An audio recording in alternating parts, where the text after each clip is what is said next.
반갑습니다. 저는 탁송 대리를 하고 있는 유튜버 불타는 진이라고 합니다. 요 기체를 인모션 V11Y죠. 약 한 달이 조금 지나게 제가 지금 현재 몰고 있는데 한 달 전에 제가 협찬을 받게 되어서 이 기체를 최소 한 달간 끌고 다녀봐야 스스로에 대한 그 기체가 좋은 점이라든지 안 좋은 점이라든지 그거를 제가 말할 수 있게 지금에서야 리뷰를 이제 하게 되는 거고요. 기존에 제가 이제 좀 짜투리로 촬영을 했었던 것들은 전부 다 좀 참고 화면으로만 이제 좀 사용을 할 수 있을 것 같고 전부 다 버렸어요. 지금 처음부터서 네, 시작을 네, 하도록 하겠습니다. 자, 일단은 기본적인 그 스펙은 자, 요렇게 좀 간단하게 제가 이제 설명을 드릴게요. 왜냐면은 제가 기체를 갖고 있지 않은 상태에서 뚜벅이 상태에서 혹은 이거보다 낮은 기체 혹은 다른 기체를 갖고 있는 상태에서 궁금해 했었던 점들이 너무너무 많았어요. 그런데 이런 스펙들보다는 실질적으로 이거는 어떻고 저거는 어떻고 이런 부분에 대한 것들, 자, 이런 저런에 대한 부분은 무엇이냐, 속도는 얼마 가고 뭐 수도권에서 혹은 또 이제 시골에서는 몇 킬로를 바운드로 잡고 몇 킬로를 쏠 수 있으며 몇 분을 기다리게 만들 것이냐, 뭐 이런 부분들, 그게 궁금한 거지. 그 다음에 버스, 광역버스, 시내버스, 고속버스, 기차, 전철 전부 다 탈 수 있는지, 그 다음에 모든 차량에 대한 실을 수가 있는지에 대한 부분들이 궁금해 했었던 거죠. 네, 그런 부분들을 하나씩 좀 말씀을 드려 보도록 하겠습니다. 자, 일단 기본적으로 속도에 대한 부분을 먼저 얘기를 할게요. 제가 이제 원래 이제 16S 낮은 등급을 타고 있다가 이걸로 이제 기변을 하게 됐는데 16S 같은 경우는 맥심이 30이라고 보시면 돼요. 자, 이거는 그거에 대한 이제 기체가 뭐 따지고 보면은 2배에 대한 이제 성능 값이 나오잖아요. 그래서 과연 이제 그 부분이 갈 수 있느냐 확인을 해 봤더니 실질적으로 내비에 찍힌 속도로는 50km까지 제가 밟아봤습니다. 그래서 50km가 넘는 수치는 거의 못 봤었던 것 같아요. 제가 무서웠었던 것 같기도 하고, 그 다음 50이라는 숫자가 달성을 해가지고 더 높이어야 한다라는 그런 생각이 좀 안 든 것도 사실이기도 하고, 제가 스스로 이제 느꼈을 때는 최고 속력이 내비게이션 기준으로 50km라는 거를 말씀을 드리고요. 그리고 이제 실제 내비와 그 다음에 인모션 V11Y에 탑재되어 있는 그 애플리케이션의 안에 있는 그 속도랑 비교를 한번 해봤어요. 자, 이걸 보시면은 대략적으로 약 3km에서 4km 정도가 차이 난다라는 걸 볼 수가 있습니다. 그러면 제가 리밋을 60으로 걸어놨는데 내비게이션 그 수치가 50 이상 55까지는 나올 수가 있다는 얘기죠. 그거는 제가 체험을 안 해봤어요. 좀 무서워가지고. 그래서 50까지는 밟아봤다라는 거를 알아주시면 되고, 그리고 저는 이제 30 속도에서 이제 35, 40, 45가 거의 주로 좀 빠르게 달리는 속도가 되는데, 그 속도로 이제 가다 보니까 와불이 발생이 되더라고요. 물론 지금 상태에서는 이제 와불이 거의 발생이 안 됩니다. 왜냐면은 제 스스로에 대한 이제 자세도 좀 잘 잡을 수 있게 됐고, 좀 안 좋은 자세들이 하나하나씩 고쳐 나가게 된 거예요. 그러면서 이제 와불이 이제 없이 주행을 할 수가 있었는데, 또 주행 도중에 중요한 점이 있습니다. 자, 바퀴 인치로 보면은 18인치. 네, 18인치로 나와 있고요. 그 다음에 실질적으로는 뭐 표기가 18인치로 돼 있지만 19인치급의 18인치라고 얘기를 하더라고요. 근데 이 기체랑 좀 비교가 되는 기체가 있어요. 그 16S 프로인가요? 네, 그 기체랑 좀 비교를 많이 하시는데, 그 16S 프로 같은 경우는 바퀴가 되게 이것보다 더 넓습니다. 자, 이거를 보시면은 옆면도 지금 파워패드 부착되어 있는 이 옆면도 되게 얄쌍하고, 그 다음에 바퀴도 좀 얄쌍해요. 타이어 크기는 크지만. 근데 제가 이제 몰아본 결과 그 도료라고 하나요? 그 쉽게 말해서 이거 페인트 칠 돼 있는 이제 그 도료 있잖아요. 예를 들어서 도로 주행을 하면서 좌회전 표시라든지 직진 표시에 대한 그 도료도 있고, 새 걸로 칠해져 있는 거 더욱더 그렇습니다. 그 위를 직진으로 달리다 보면은 뭐라고 해야 되지? 삑사리가 납니다. 정말 위험해요. 그래서 페인트 칠해져 있는 그 부분을 유독 조심하게끔 달릴 수밖에 없습니다. 그게 제가 봤을 때 바퀴가 좀 크긴 크지만은 16S 프로보다는 좀 얄쌍한 그런 부분들이 좀 존재해서 좀 그런 게 있지 않나. 제가 직접적으로 그거를 탑승은 안 해봤지만은 그거를 타고 다니시는 분들은 그런 현상은 발생 안 한다고 하더라고요. 참고하시면 될 것 같고요. 자, 그 다음에 이제 또 말씀을 드릴 거는 이제 차에 실는 모습이죠. 이제 아까 제가 얘기했었던 교통수단을 사용을 할 때, 이용을 할 때 과연 이거를 태울 수 있냐, 어떻게 탑승을 해야 되는지 그거는 전부 다 제가 자료 화면을 준비를 했습니다. 지금 앞좌석 운전석과 뒷좌석에 된 시트 요 사이의 간격이 되게 지금 널널합니다.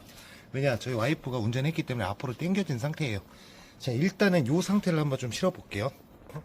반대편을 잡고 이렇게 올리는데 한 번에 놓지 마십시오. 여기를 먼저 걸친 상태에서 쓱 밀어놓기만 하면은 여기 걸리죠? 요거 위로 올려놨어야 돼요. 네, 끝입니다. 자, 그리고 지지를 해야 되기 때문에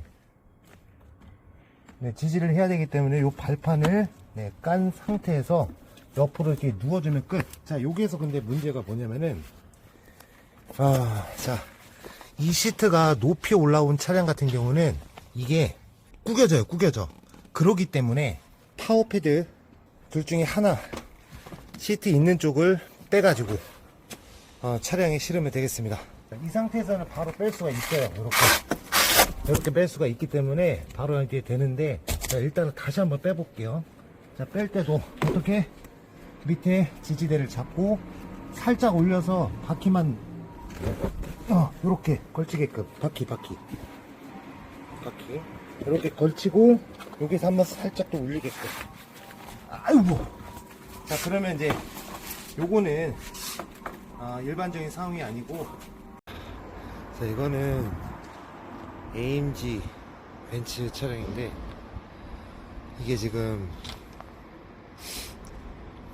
높아요. 지면에서부터 들어가지고 여기까지 높이가 되게 높아요. 그러면 또 이따 꺼낼 때도 여기에서 들어가지고 빼기 위해서 힘이 엄청나게 들어갑니다. 다른 트렁크보다는. 참고하시기 바라겠습니다.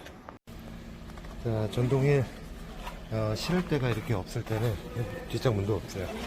앞쪽에 실으면 되는데 여기를 바퀴를 좀 대고 굴리시면은 편하게 실을 수가 있습니다.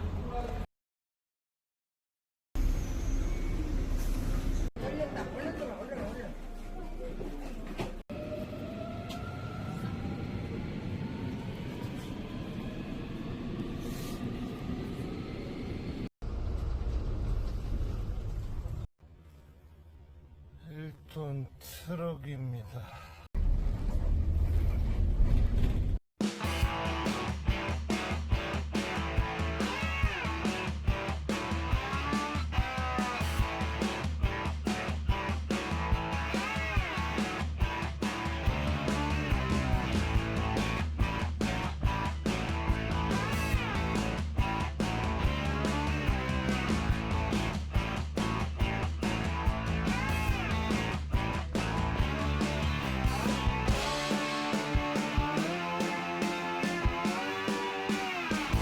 그 뒷좌석에 실는 모습을 제가 좀 촬영을 하긴 했는데 상황에 따라서 파워패드 하나를 떼고 옆에다가 놓게 되면은 그 눌림 현상을 또 이제 방지를 할 수가 있어요, 직접적으로.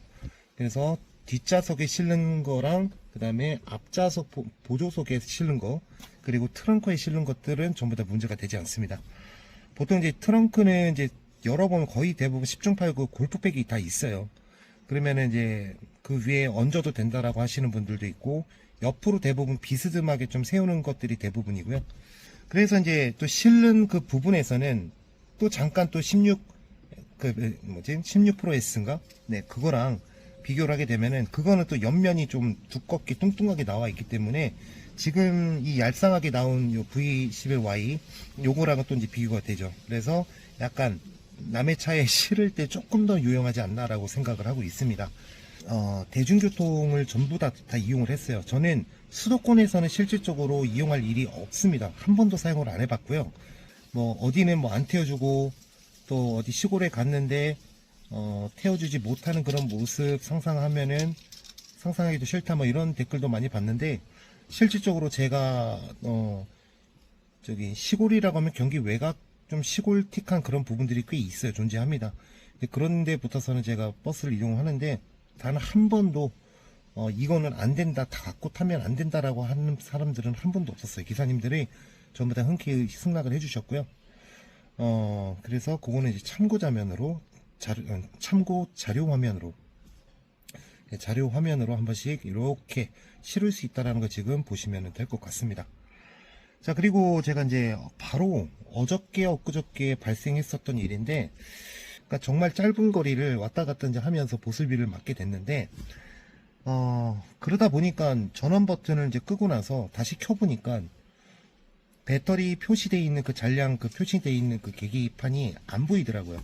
자이로는 걸려 있는 상태, 운전은 할 수 있는 상태가 되긴 하지만은 어플리케이션 작동도 안 되고 배터리 잔량 표시되는 그것도 표시가 안 됐었습니다. 그 현상이 있고 나서 약 10시간 정도가 지난 후에서야, 그것도 따스한 햇살을 받고 나서야 전원 버튼이 정상으로 돌아왔다라는 점은 참고해 주시면 됩니다. 이제 이거를 제가 말씀을 드렸더니만 다른 구독자님들께서 이거는 비 때문에가 아니라 간헐적으로 이 현상이 나타난다고 하더라고요. 비 때문에라는 게 아니라고 하더라고요. 그래서 그거는 제가 정확하게 답변을 못 드리고, 이런 현상을 저는 겪었다, 그 다음에 구독자님들이 이런 얘기를 하더라, 그 정도로만 좀 알고 계시면 될 것 같습니다. 자, 요거 이제 또 하나를 제가 말씀드릴게요. 저는 이제 16S를 탔기 때문에 그거를 타고 나서 이거를 탔을 때 이것만 있으면은 다 필요 없다. 그게 뭐냐면은 서스예요, 서스. 이거 서스 하나는 그냥 알아준다고 하더라고요. 뭐 에어서스 방식이 있고 또 무슨 서스 방식이 있는데 이거 에어서스라고 하더라고요. 그래서 하단 부분 에어서스 집어넣고 상단 부분 에어서스 집어넣고, 주기로 보면은 밑에 하단 부분은 한 달에 한 번, 위에는 2주에 한 번. 근데 제가 경험을 해봤을 때 저 같은 경우는 하루에 한 3-40km는 타니까 평균적으로 한 3주에 한 번씩 밑에 2주나 3주에 한 번씩은 밑에 하단 부분 압력을 넣어줘야 되고, 위에는 아직 한 번도 안 넣었거든요. 지금 넣을 때가 됐습니다. 네, 압력을. 근데 또 이제 호불호가 날린다고 하더라고요. 그 위에 압력을 또 이제 넣게 되면은 서스가 진짜 퉁퉁 걸릴 정도로 그 체감이 엄청나게 돼요. 자, 잠깐 다시 돌아와서요. 어쨌든 전 16S를 탔을 때 고질적으로, 물론 한 2주 정도밖에 안 탔어요, 그거. 그리고 나서 이제 협찬을 이제 받은 거기 때문에. 근데 그 2주 동안 제가 타면서 느낀 거는 무릎이 탈 때마다 아팠어요. 진짜로 계속 퇴화되는 그런 느낌. 와, 그러다가 제가 이거를 타는 순간 무릎에 그 고질적인 그 통증을 느꼈었던 그 고질적인 부분이 사라졌어요. 완벽하게 사라졌습니다. 그거 하나만으로 이 기체뿐만이 아니라 서스가 있는 기체로 바꾼다라는 거는 무조건 저는 동의합니다. 뭐 이 기체뿐만이 아니라 뭐 서스가 있는 거, 요 정도 급에 대한 것들은 아까 얘기했던 대로 인모션 V11Y가 있고, 그 다음에 16 프로 S인가? 네, 16 프로가 있고, 그리고 비고드 팔콘, 네, 그게 있는 것 같아요. 그거는 이제 다양하게 비교를 해 가면서 직접적으로 구입하고자 하시는 분들은 잘 선택을 하시면 될 것 같고요. 압력을 넣는 부분에서 좀 이 부분을 좀 넣는 게 좀 귀찮다라고 생각하시는 분들이 있는데, 제가 직접적으로 촬영한 영상은 지금 없는데, 압력을 넣는 장면에 대한 거는 그때 제가 언박싱을 했을 때 용인 포고급에 있는 에코 EUC 사장님께서 직접적으로 압력을 직접 넣어주거든요. 어차피 어플리케이션 처음 가동을 하기 위해서는 타이어랑 압력이랑 전부 다 넣어야 돼요. 하단에 보시면은 빨간색 커버가 있습니다. 좌우가 있습니다. 네. 왼쪽, 오른쪽. 꺼주시고요. 기본 제공된 에어서스 펌프인데, 이거는 에어서스만 넣어주시면 돼요. 네. 타이어는 넣으시면 안 돼요. 하부에 이제 타이어 바람 넣듯이 이렇게 똑같이 이렇게 체결해 주시는 거거든요. 체결해 주시고, 처음에 넣기가 힘들어요. 이게 잘 안 들어간다고 하세요. 자, 너무 꽉 조이실 필요는 없고, 어느 정도 딱 조였을 때 안 들어가는 정도. 이 노즐을 항상 일직선으로 유지해 주세요. 이게 막 하면 같이 빠지거든요. 네. 그리고 체형이 아까 전에 체중이 74? 장비 다 차시면 한 80 정도 잡을게요. 네. 그러면은 130에서 150이거든요. 거의 체중으로 봤을 때. 일단은 한 150 정도 넣을게요. 자, 천천히 주입을 해줍니다. 눈금자 게이지 올라가는 거 보이세요? 네. 그래서 여기서 이렇게 하지 마시고 한 번에 쫙 넣었다가 다시 쭉 빼주시고, 쫙 넣었다가 쭉 빼주시고, 이렇게. 그러면 이제 게이지가 올라갑니다. 보시면은 서스 트래블이 쭉 올라와요. 자, 그러면은 110, 150은 사실 좀 많긴 한데 일단 타면서 좀 빠지는 거 감안해서 네.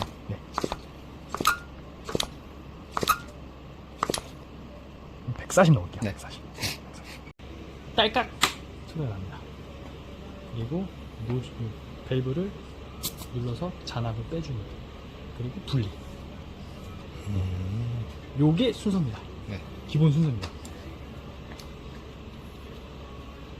그래서 이제 그거를 넣는 장면을 보여드렸는데 영상을 찍었는데 좀 내용이 좀 길고요. 그거를 제가 이제 간단하게 좀 순화해서 말씀을 드리면은 밑에 하단부 넣는 데는 양쪽 다 두 개가 있죠. 밑에 이제 밸브가 두 개가 있어요. 그거를 풀고 나서 압력 넣는데 걸리는 시간이 양쪽 다 합쳐가지고 3분이면 답니다. 정말로 간단하게 할 수 있어요. 그런데 상단부는 그 좀 나사를 좀 뜯어가지고 그게 조금 애매하죠. 그리고 양쪽 그 덮개를 다 빼야 돼요. 그리고 나서 압력을 넣는데 그 작업이 조금 짜증날 뿐이지, 그거를 이제 한다고 하면은 그것 또한 나사 풀고 조립하는 것까지 해가지고 5분, 6분이면 다 될 것 같아요. 자, 그리고 또 하나.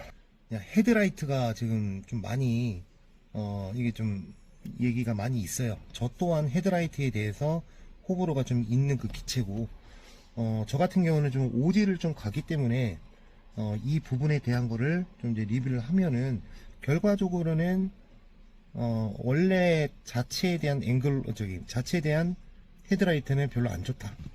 그 평지길을 갈 때는 큰 문제가 없어요. 그리고 30 이하의 속도로는 큰 문제가 없습니다. 근데 속도를 내면 낼수록 어떻게 해요? 앞으로 기울이게 되잖아요. 그러면 그럴수록 조사각은 더 낮아지게 됩니다. 그렇기 때문에 바로 코앞에 있는 그 물체도 분간이 안 갈 정도가 돼요. 더군다나 경사로를 가게 되면은 그 조사각은 진짜 요만한 그 세모 역삼각형 그 부분을 진짜 요만해요. 요만한 거를 볼 수 있게 돼요. 그러면은 실질적으로 좀 아쉽다라고 생각한 부분이 있는데, 제가 이 조향 그 앵글 각도를 좀 마이너스 1도로 한번 낮춰본 적이 있어요. 마이너스 1도로 낮추니까 발판이 뒤로 약간 이렇게 들리는 그런 느낌. 약간 들리면서 어떻게 됐어요? 그 헤드라이트도 약간 올라가겠죠. 그 부분을 했는데 역시나 30 이상 속도와 오르막길에 대해서는 큰 영향이 없다라는 걸 말씀을 드립니다. 마이너스 2도로 또 이제 뭐 조향을 앵글을 각도를 좀 더 낮출 수가 있지만, 마이너스 2도로 하는 순간 뒤로 더 젖혀져 있는 효과가 있기 때문에 오히려 이제 작은 속도에서 뭐 예를 들어서 스피를 돈다든지 천천히 가는 그런 속도에서 문제점이 많이 좀 드러나더라고요. 헤드라이트 조사각을 좀 더 높여서 가려면은 적당한 앵글은 마이너스 1도라고 생각하고 마이너스 2도는 좀 리스크가 있다고 생각을 해요. 운전을 하면서. 그래서 저는 기본적으로 손전등이 있어요. 그거 하나만 갖고 있으면은 이 불편한 부분에 대한 것들이 전부 다 해소가 됩니다. 물론 이제 갖고 댕기는 것 자체가 좀 이제 해소가 좀 안 될 수 있겠지만은, 불편할 수 있겠지만은, 그래서 이제 그 조향에 대한 부분이 해소되는 게 16 프로 S, 명칭이 맞나요? 16 프로라고 할게요. 그냥 저는. 네, 그거는 진짜 정면에서 보면은 사람이 짜증날 정도로 눈뽕이 되게 심해요. 그만큼 나 스스로한테는 보호가 잘 되지만은 사람한테 욕먹는 기체입니다. 진짜 눈뽕 너무 심해요. 오토바이 눈뽕 하는 거랑 똑같더라고요, 진짜. 어쨌든 네, 조사각 요 정도. 제가 이제 한 달 동안 이제 운전을 하면서, 기체 운전을 하면서 느꼈었던 부분들을 이제 말씀을 드리는 거고, 네, 실질적인 제 정말 솔직한 그 리뷰는 여기까지 마치기로 하고, 좋은 결정을 내리셨으면 하겠습니다. 그리고 마지막으로 하나 더. 낮은 기체를 타고 있다가 저처럼 뚜벅이로 하다가 좀 휠을 타야 되겠다라고 생각하시는 분들은 대부분 이런 생각을 하실 거예요. 낮은 기체를 좀 한 달, 두 달 타다가 그때 이제 기체 변경을 해야지라고 하시는데, 이거는 제가 생각할 때도 잘못됐다고 생각해요. 저도 처음에 그렇게 생각을 했지만은, 낮은 기체에 대한 그 16S를 제가 2주간 탔다고 얘기를 했잖아요. 그거를 좀 어느 정도 이제 탈 수 있겠다라고 생각하고 필드로 끌고 나간 적도 있었고 괜찮다고 생각을 했는데, 이 기체를 타는 순간 또 2, 3일 또 적응을 해야 되더라고요. 그러니까 결론은 한번 내가 타기 시작을 하려고 한 그 기체를 처음부터 결정을 하는 게 맞다. 한 번도 내가 타본 적이 없는데 그러면 새 기체 완전 망가지지 않겠냐. 그거 정말로 걱정할 필요 없습니다. 왜냐 제가 처음 그 에코이유씨를 찾아갔을 때 정말 놀라운 광경을 발견했어요. 거기에서 5명, 6명, 총 6명분을 제가 6명을 만나게 됐는데 그중 4명이 한 번도 타본 적이 없었던 사람들이 왔었어요. 근데 그걸 놀랍게도 전부 다 새고 출고를 하고 가더라고요. 근데 그분들이 그 새 출고를 받기 위해서 얼마의 그 기간이 필요하면 2주가 필요하거든요. 최소 2주가 필요한데 그 2주 동안에 계속 에코이유씨 와서 거기 에코이유씨 사장님이 갖고 있는 연습용 휠이 있습니다. 그걸로 친절하게 다 알려드려요. 처음에는 이거 연습하시고 저거 연습하시고 이게 돼야 됩니다. 저게 돼야 됩니다. 전부 다 알려드립니다. 그래서 그 기체가 나오기 2주 전까지는 전부 다 탈 수 있을 때까지 전부 다 그거를 알려준다고 하시니까 네, 그거는 참고하시면 될 것 같고요. 살짝 그냥 누르시면 내가 그냥 잘하시죠.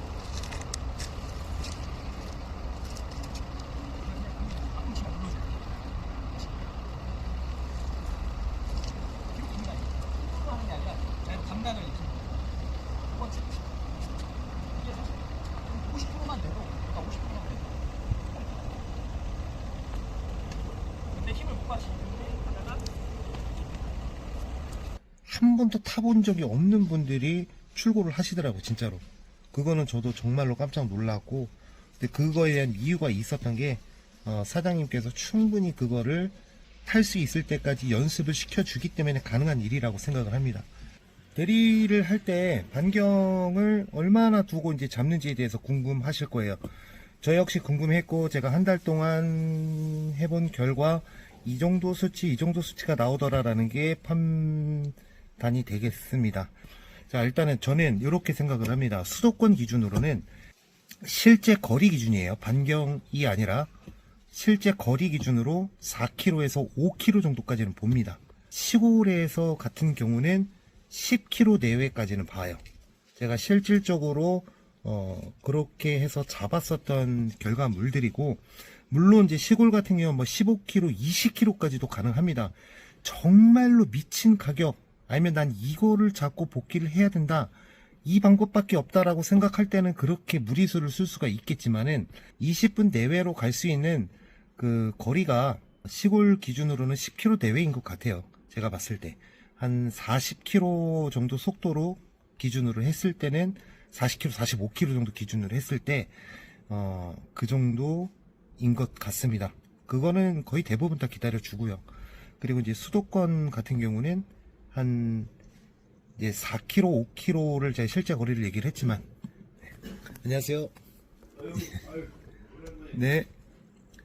그게 실질적으로 가능하냐라고 생각하시는 분들 많을 텐데, 자, 이 영상을 보시죠. 자, 저는 주로 이제 탁송을 할 때 그냥 이렇게 엠파크 갈 때 찾아갈 때 뭐 이런 식으로 이제 지금 뭐 활용을 하고 있는데, 오히려 차가 많을 때 차량들이 속도를 못 내니까 오히려 더 좋아요. 자,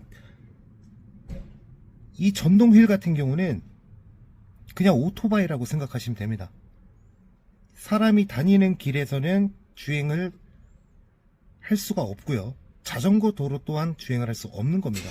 법적으로. 그러면 무슨 말이야? 도로로만 다닐 수밖에 없어요. 그러니까 이게 뭐 잘못됐다라는 게 아닙니다. 이게 정상적인 거예요. 그냥 앞에 차량 뒤에 쓰면서 신호 대기하고 가면은 같이 따라가고, 이 부분들을 할 수가 있어요. 왜냐, 차가 어느 정도 막혀 있을 때는 시내 주행을 하고 있는 차량들도 기껏해야 40km, 50km밖에 속도를 못 냅니다. 그리고 이제 어느 정도 장비가 착용이 돼 있는 상태에서 주행을 하게 되면은 거의 대부분 뒤에서 그런 경우도 있어요. 빵빵 거리는 경우 있잖아요. 그러면 놀라가지고 자빠지는 경우도 뉴스에 난 적도 있습니다. 저 봤어요. 그런데 웬만해서는 빵빵 안 거려요. 왜냐면 이 기체가 어느 정도 40km 이상에 대한 속도는 유지를 하고 있으니까 굳이 빵빵거릴 필요가 없어요. 알아요, 그 사람들도. 그래서 이 부분 제가 말씀을 드리고 싶은 거였고, 네. 그리고 수도권 이제 4, 5km 제 반경을 얘기를 실제 거리를 4, 5km를 얘기를 했는데, 그 정도면 보통 한 15분 정도 걸려요. 15분 정도를 제가 말씀을 드리죠. 네, 그렇게 해서 시골 같은 경우는 20분에서 한 25분, 그리고 수도권에서는 15분 정도, 그렇게 말씀드립니다.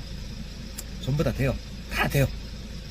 자, 그리고 두 번째 제가 또 말씀드릴 거는 뭐냐, 자, 마지막으로 실제 주행을 했을 때 배터리 효율에 대한 부분을 제가 말씀을 드리도록 하겠습니다. 이거 아무도 말씀 안 주신 것 같은데, 저기 애플리케이션으로 들어가게 되면은 완충됐을 때 120km를 달릴 수 있다고, 주행을 할 수 있다고 나옵니다. 이 체감에 대한 거는 제가 봤을 때 15km, 20km로 달렸을 때 기준이에요. 15km? 그 정도? 그 정도면 거의 근사값에 들어갈 것 같습니다. 110km 정도 달릴 수 있을 것 같아요. 자, 그러면 무슨 말이냐, 속도가 높아지면 높아질수록 배터리 소모량이 급격히 줄어든다는 얘기입니다. 근데 일반적으로 그 고성능 기체를 탄 이유가 속도를 내기 위함이거든요. 저 같은 경우는 최선적으로 그렇습니다. 못해도 30km는 최소가, 만약에 콜을 잡았을 때 기준이에요. 뭐 일반적으로 콜도 없는데 뭐 40km, 50km 저기 갈 일도 없어요, 솔직히 말해서. 그래서 콜을 잡았을 때 기준인데, 보통 제가 콜 잡고 나서 달리는 속도가 35km에서 45km예요. 그 정도 속도가 계속 왔다 갔다 하는데, 만약에 이거를 제가 뭐 40km 기준으로 배터리를 완충되는 거를 다 소진시켜 봤다라는 게 아니고, 이 정도를 해봤기 때문에 이 정도를 달릴 수 있을 거다라는 대략적인 추측을 할 수가 있는 거예요. 자, 배터리가 완충된 상태이고 속도는 평균 35에서 40km를 달린다, 그 정도 기준으로 봤을 때는 실제로 내가 라이딩을 할 수 있는 거리는 약 70km에서 80km 정도라고 생각을 합니다. 그래서 속도가 만약에 맥심을 찍어버린다, 아까 제가 스스로 낼 수 있는 맥심은 내비게이션 기준으로 50km라고 말씀드렸잖아요. 그 속도를 유지한다면 60km도 못 달릴 거라고 저는 생각을 하거든요. 네, 그거 참고하시면 될 것 같습니다. 이상. 네, 자, 저는 이렇게 에코 EUC 사장님 명함을 이렇게 공개를 하겠습니다. 저한테 직접적으로 말씀을 하셔도 되고요. 그리고 에코 EUC 사장님께 직접 전화해서 V11Y만 있는 게 아니에요. 전부 다 모든 기종을 갖고 있는 사장님이고, 그리고 아까도 제가 얘기했지만 메리트는 거기에서 사고자 하는 그 분들께서는 가까이 있는 분들 가셔도 되고, 음성에서 오시고 뭐 어디에서 오시고 뭐 다 그러더라고요, 보니까. 네, 처음 타시는 분들은 분명한 탈 수 있을 때까지 이제 연습을 시켜 주신다고 하니까 그 부분은 참고하시면 되겠습니다. 그리고 에코이시 사장님한테 전화를 할 때, 저 이거 전동휠 좀 구입하려고 하는데요.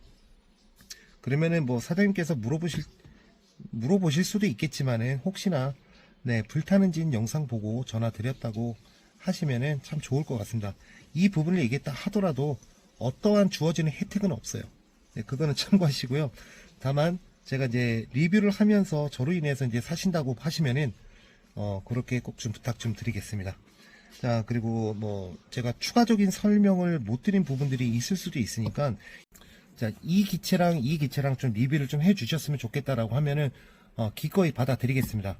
저 주변에 전동휠 타시는 분들 많이 있으니까 비고드 팔콘도 제가 리뷰해드릴 수 있고, 16 프로 S도 제가 리뷰해드릴 수 있어요. 비교를 해가지고 리뷰를 해드릴 수 있다는 얘기입니다. 자, 어쨌든 저는 다른 많은 기체를 타보진 않았지만은, 자, V11Y 너무 만족하고 있어요. 네, 저도 초보 때 탔기 때문에 한두 번 뭐 기체를 좀 뭐 내동강 친 게, 마지막으로 하나 말씀 안 드린 게 있다. 이거 불편한 그 점 하나 더 있습니다. 자, 이건 설명드릴게요.